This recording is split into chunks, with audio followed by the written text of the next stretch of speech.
The demand for a sign. 16. The Pharisees and Sadducees came to Jesus and tested him by asking him to show them a sign from heaven.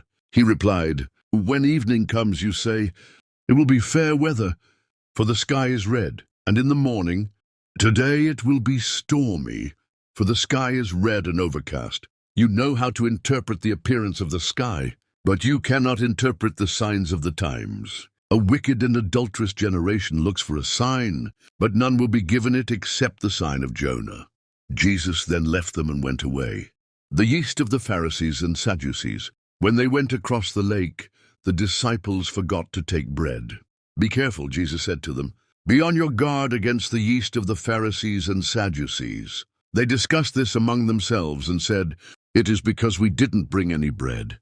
Aware of their discussion, Jesus asked, "You of little faith, why are you talking among yourselves about having no bread? Do you still not understand? Don't you remember the 5 loaves for the 5,000? And how many basketfuls you gathered? Or the 7 loaves for the 4,000?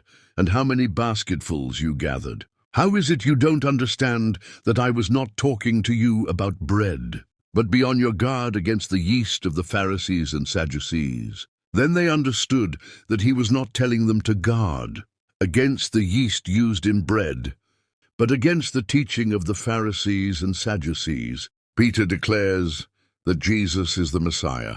When Jesus came to the region of Caesarea Philippi, he asked his disciples, "Who do people say the Son of Man is?" They replied, "Some say John the Baptist, others say Elijah, and still others Jeremiah or one of the prophets. But what about you?" he asked.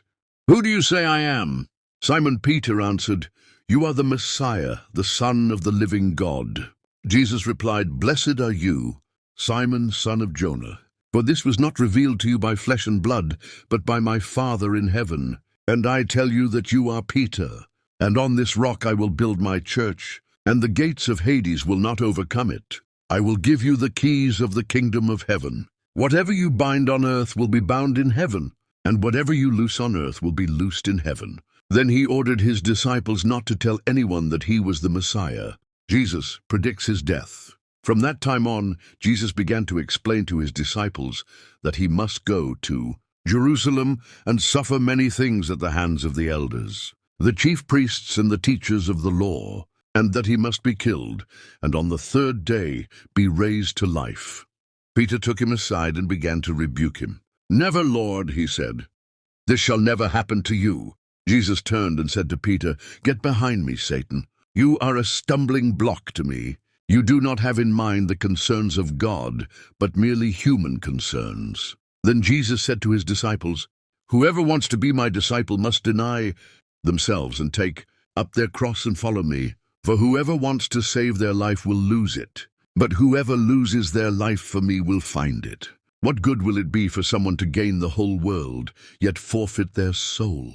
Or what can anyone give in exchange for their soul? For the Son of Man is going to come in his Father's glory with his angels, and then he will reward each person according to what they have done.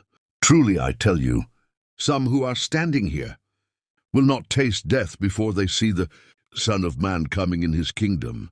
Like and comment to help us spread the gospel, and follow for your daily dose of Scripture.